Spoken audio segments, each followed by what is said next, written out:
तो हेलो बच्चों, आपका स्वागत है हमारे YouTube चैनल बी मैथ्स वाला में। आज के वीडियो में हम लोग प्रोपोर्शन चैप्टर को एक ही वीडियो में पूरा समझने का कोशिश करेंगे। और अगर आपको हमारा वीडियो अच्छा लगे तो लाइक करें, सब्सक्राइब करें, शेयर करें और बेल आइकन को ज़रूर दबा लें ताकि आपको आगे आने वाले वीडियो का नोटिफिकेशन मिलता रहे। तो चलिए देखते हैं, प्रोपोर्शन चैप्टर को समझते हैं। तो मैंने यहाँ पर सारा टॉपिक को लिख लिया प्रोपोर्शन में। तो जैसे प्रोपोर्शन जो होता है वो A/B = C/D, यानी इस टर्म में ये रहता है क्वेश्चन, ठीक है। Mean proportion, second proportional, third proportional और फोर्थ प्रोपोर्शनल, ये सारे का हमने कुछ फार्मूला लिख दिया है पहले से, और कुछ किस तरह से ये क्वेश्चन का पैटर्न रहेगा उसको लिख दिया है, और कुछ क्वेश्चन भी ले लिया है ताकि इसको सॉल्व करेंगे और आपको ये सारा टॉपिक एक ही वीडियो में सारा समझ में आ जाए। तो देखिए इसमें क्या होगा, जैसे प्रोपोर्शन होता है तो इसमें आपको A/B प्रोपोर्शनल, C/D, यानी इस तरह का टर्म में रहता है। और क्वेश्चन मैंने लिख दिया है कि check if each of the following is in proportional और नॉट, यानी ये प्रोपोर्शन है या नहीं है। इसको कैसे चेक करेंगे, तो आइए इसको देखते हैं। पहले इसको एक एक करके हर टॉपिक का क्वेश्चन को सॉल्व करेंगे तो आपका पूरा ये प्रोपोर्शन क्लियर हो जाएगा। तो आइए देखते हैं।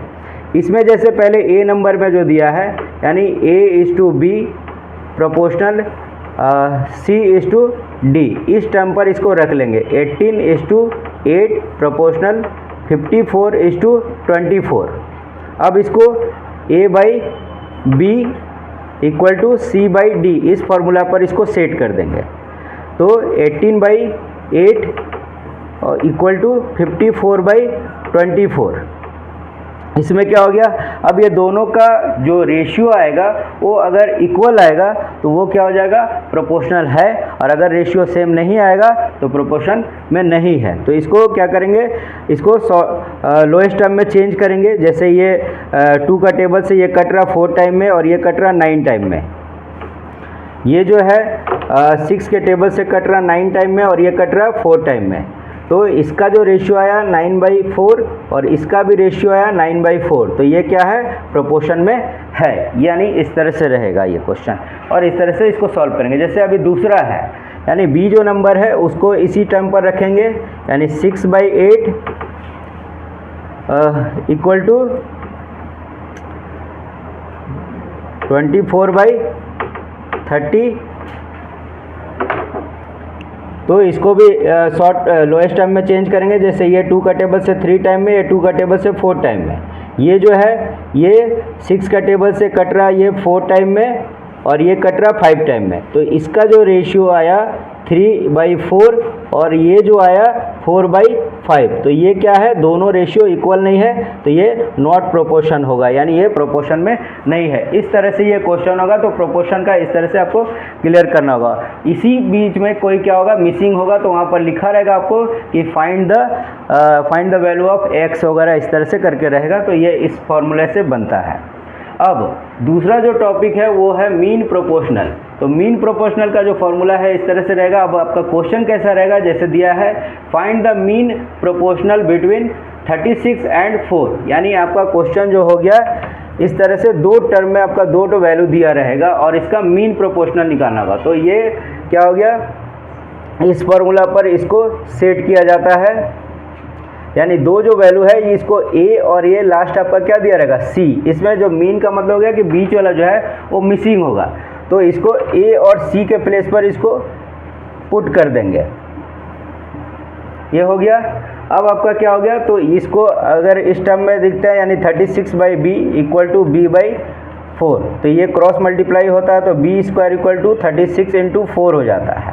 और अगर जब ओनली B निकालेंगे, पावर जब हटता है तो इधर अंडर रूट हो जाता है। तो यही आपका फॉर्मूला बन जाता है इस तरह से, यानी डायरेक्ट आप फॉर्मूला पे भी रख के बना सकते थे।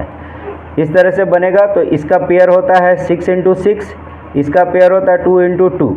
अब इस पेयर में से क्या करेंगे, एक एक बाहर कर देंगे।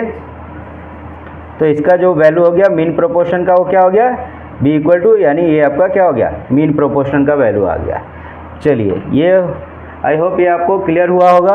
अब क्या है, सेकेंड प्रोपोर्शनल कैसे निकालते हैं। तो सेकेंड प्रोपोर्शनल का यहाँ फार्मूला दिया हुआ है, इस टर्म दिया हुआ है, इसमें मिसिंग क्या होगा, यानी इसमें 3 ठो वैल्यू दिया रहेगा और एक आपका सेकेंड वाला जो है यानी बी आपका मिसिंग होगा। क्वेश्चन क्या होगा, find the second proportional to 9, 21 और 77। इसमें क्या है कि ये जो वैल्यू है ये ए का वैल्यू है, ये जो वैल्यू है सी का वैल्यू है और ये जो वैल्यू है ये डी का वैल्यू है, यानी यहाँ पर बी आपका जो होगा वो मिसिंग होगा। यानी इसको पहले इस टर्म पर इसको रख लेंगे,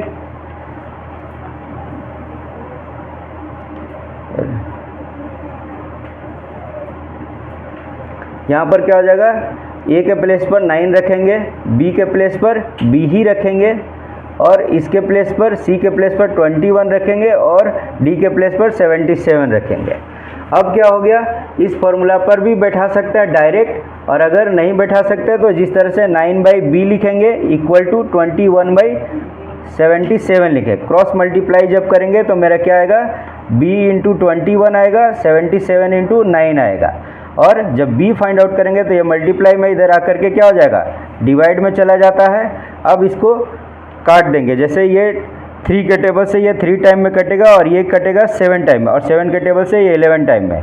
तो b इक्वल टू क्या हो गया, 11 इंटू 3 यानी 33 जो है ये मेरा क्या आया, तो सेकेंड प्रोपोर्शनल का वैल्यू आया। इस तरह से इसको कैलकुलेट करते हैं। तो ये आपको क्लियर हुआ होगा। अब जो इसके बाद जो है वो है थर्ड प्रोपोर्शनल। तो थर्ड प्रोपोर्शनल का ये फॉर्मूला है, इस टर्म पे होता है। इसमें आपको 2 वैल्यू दिया रहता है, लेकिन इसमें क्या होता है, सी का जो वैल्यू होता है वो मिसिंग होता है। तो इसको कैसे करते हैं, तो पहले तो सबसे पहले इस टर्म को लिख लेंगे,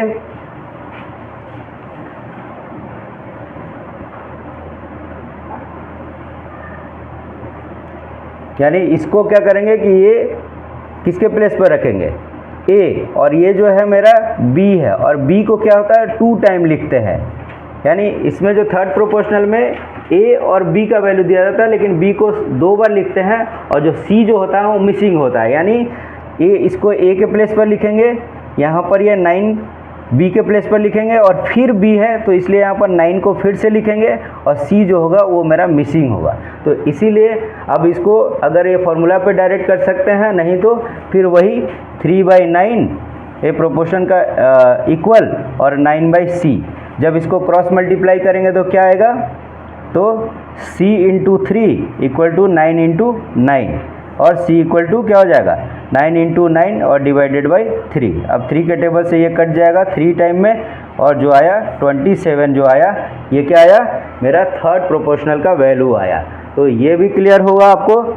अब जो है लास्ट जो मेरा टॉपिक है इसमें प्रोपोर्शन में, वो क्या है, फोर्थ प्रोपोर्शनल कैसे फाइंड आउट करते हैं। तो फोर्थ प्रोपोर्शनल के लिए क्वेश्चन आपको यहाँ पर लिख दिया हो, find the fourth proportional to. इसमें 3 वैल्यू आपको दिया रहेगा और जो लास्ट वाला जो है यानी डी का जो वैल्यू होगा वो मिसिंग होगा। तो इसको फिर से इस टर्म को लिखेंगे और सारे वैल्यू को रख देंगे, यानी ये आपका ए का वैल्यू है, ये आपका बी का वैल्यू और ये आपका सी का वैल्यू है। यहाँ पर डी आपका मिसिंग होगा तो उसके प्लेस पर इस वैल्यू को रख दीजिए, ये हो गया, और डी जो होगा आपका मिसिंग होगा। तो इसको आप डायरेक्ट इस फार्मूला पे भी बैठा सकते हैं, नहीं तो फिर वही 18/54 equal to 6/d। Cross multiply करेंगे तो 18 into D equal to 6 into 54। इसके बाद क्या करेंगे कि यही d बराबर 6 इंटू 54 और ये मल्टीप्लाई में हो, उधर जाएगा तो डिवाइड में हो जाएगा और इसका टेबल में ये 3 टाइम में आता है।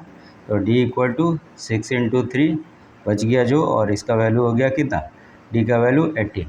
तो ये है सारा जो टर्म आपको बताया गया, यानी proportion, mean proportional, second proportional, third proportional और फोर्थ प्रोपोर्शनल का ये पूरा कॉन्सेप्ट था। और आपको अगर मेरा वीडियो अच्छा लगा होगा तो इसे लाइक करें, सब्सक्राइब कर दें हमारे चैनल को। Thank you.